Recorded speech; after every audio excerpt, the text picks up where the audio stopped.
यहाँ पे ये भी मुझे लगता है कि जरूरी है कि वो जो सोर्स है, जो स्ट्रेस है, वो एग्जैक्टली किस वजह से आ रहा है। मतलब उसका प्रिपरेशन नहीं हुआ है इसलिए आ रहा है, कि जैसे आपने बोला कि अभी एसटी का हड़ताल है तो कैसे पहुंचूंगा, वो टेंशन है उसकी वजह से आ रहा है, या फिर और कुछ है कि मतलब मुझे इतने ही मार्क्स मिलने चाहिए, नहीं मिलेंगे तो क्या होगा, ऐसे कुछ है। तो वो जो सोर्स ऑफ स्ट्रेस है वो कैसे पहचान पाएंगे, या फिर वो कैसे पहचानना चाहिए और उसको उसके साथ कैसे डील करना चाहिए।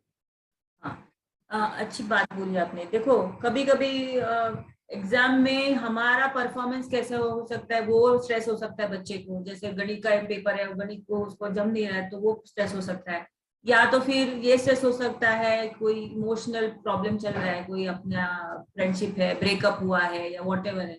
या तो फिर घर में कुछ तान तनाव चल रहा है, पापा की नौकरी चली गई है या ऐसे कुछ है। या तो फिर जैसे वो एसटी का जो आपने बोला कि प्रैक्टिकल इश्यूज के बारे में स्ट्रेस हो सकता है। तो ये पहले वो बच्चे से बात करना जरूरी है कि क्या आपको लग रहा है। और इस अलग अलग चीजों का जैसे जैसे विचार आएंगे वो लिख लेना चाहिए। और फिर लिखने के बाद उसको उसका सोल्यूशन क्या है, अगर प्रॉब्लम आइडेंटिफाई किया है तो सोल्यूशन वो थोड़ा सा थॉट स्टॉर्म करना जरूरी है। और जब भी थॉट स्टॉर्म करेंगे तो उस पर कुछ उपाय निकलेंगे।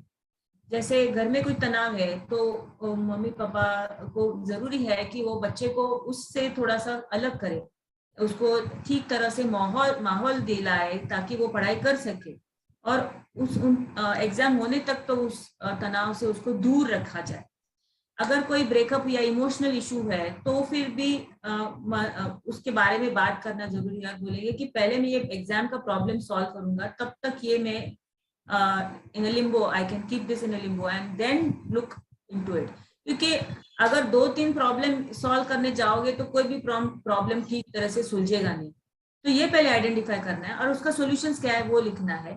और एक्सट्रीम क्या हो सकता है, एकदम एक्सट्रीम क्या हो सकता है वो सोच के उस सिचुएशन में हम कैसे हैंडल कर सकते हैं वो पहले सोच लेना चाहिए। क्योंकि कभी कभी बच्चे यही होते हैं कि एक्सट्रीम हो गया तो, और कितना रियलिटी बेस्ड है ये भी बहुत जरूरी है। तो कोई अपने जो एल्डर होंगे, टीचर होंगे, पेरेंट होंगे, उनसे बात करके फिर ये सच है क्या, रियलिस्टिक है क्या। क्योंकि कभी कभी हम देखते हैं कि छाती में धड़कन बढ़ती है तो बच्चे समझते हैं कि मुझे हार्ट अटैक आ रहा है। तो ये कुछ गलतफहमी हो सकती है। तो राइट उसका निवारण अगर हो जाएगा तो उसके कारण स्ट्रेस कम हो सकता है। तो फैमिली का स्ट्रेस हो, इमोशनल स्ट्रेस हो, या तो फिर कोई प्रैक्टिकल इशू हो, उसका क्या सॉल्यूशन हो सकता है और उस पर क्या क्या हेल्प मिल सकती है वो पहले आइडेंटिफाई करके उस बच्चे को वो सब बता दिया तो उसका स्ट्रेस कम होने में डेफिनेटली मदद हो सकती है। अगर पढ़ाई के बारे में कोई टेंशन है, एग्जाम के टेक्निक के बारे में टेंशन है, तो अपने टीचर्स है, स्कूल के टीचर्स है या पेरेंट्स है या गाइड है, उनसे आप जानकारी ले सकते हैं ताकि जो प्रॉब्लम्स है वो किस तरह से सॉल्व करना है वो आपको मार्गदर्शन कर सकते हैं। डेफिनेटली मैं यहाँ पे एक थोड़ा सा ऐड करना चाहता हूँ, जो यूजुअली हम बच्चों को या फिर जनरली भी किसी भी पेशेंट्स को बोलते हैं कि जब जैसे आपने बोला कि वो प्रॉब्लम उन्होंने लिखना है, आइडेंटिफाई करना है, तो आइडेंटिफाई करने के बाद में नेक्स्ट जो स्टेप है वो रियल है कि इमेजिनरी है, वो उनको मतलब कैटेगराइज करना है कि ये रियल है कि इमेजिनरी है। अगर रियल है तो 3A फॉर्मूला हम यूज कर सकते हैं। उसमें से पहला जो ए है वो है अवॉइड।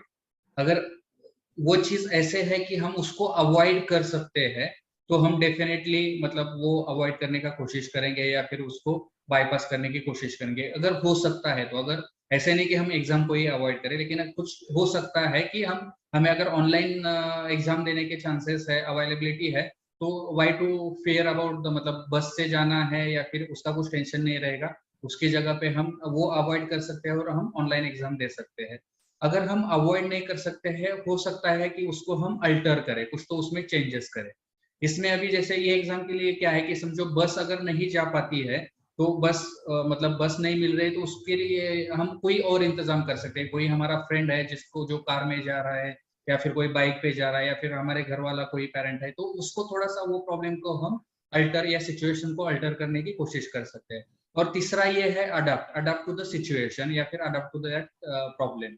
तो उसमें क्या है कि अगर है प्रॉब्लम तो है, उसको हम चेंज नहीं कर सकते हैं, उसको हम अवॉइड नहीं कर सकते हैं, तो हम उसको ये कर सकते हैं कि हम उसमें अडाप्ट हो जाए कि हम 1 घंटा पहले वहां पे पहुंचे, जो भी उससे पहले बस रहेगी, या फिर कोई और बस कनेक्टिंग बस मिलता है, या फिर कोई और मतलब किसी से भी लिफ्ट जाते वक्त मिल जाती है पहले ही, तो हम वो लेने की कोशिश कर सकते हैं। तो एक तो पहले उसको अवॉइड करने का चांसेस है तो अवॉइड कर सकते हैं, नहीं तो उसको थोड़ा सा अल्टर करके हम उसको फेस कर सकते हैं, या फिर उसको फेस करना ही पड़ता है तो उसको हम अडॉप्ट करने की कोशिश कर सकते हैं। तो ये 3 फॉर्मूला है।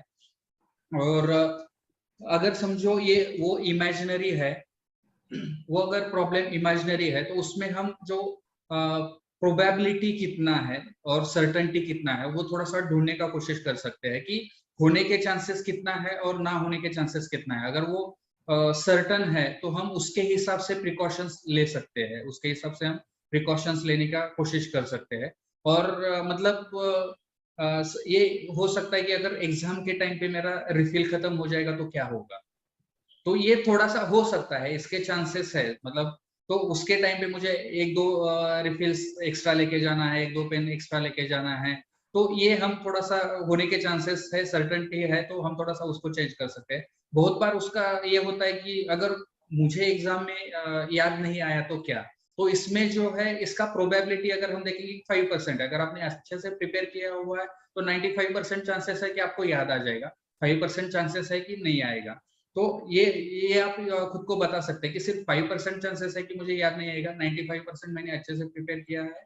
तो ये जो है सर्टेनिटी और प्रोबेबिलिटी, ये थोड़ा-सा हम अगर डिस्ट्रीब्यूट कर पाए वो प्रॉब्लम को, तो उसके हिसाब से डेफिनिटली मतलब पहले रियल है या इमेजिनरी है। रियल है तो 3 फॉर्मूला, और अगर इमेजिनरी है तो सर्टेनिटी और प्रोबेबिलिटी, उसमें उसको बिठा के उसके हिसाब से हमारा थिंकिंग डेफिनिटली हम मॉडिफाई करने का कोशिश कर सकते हैं।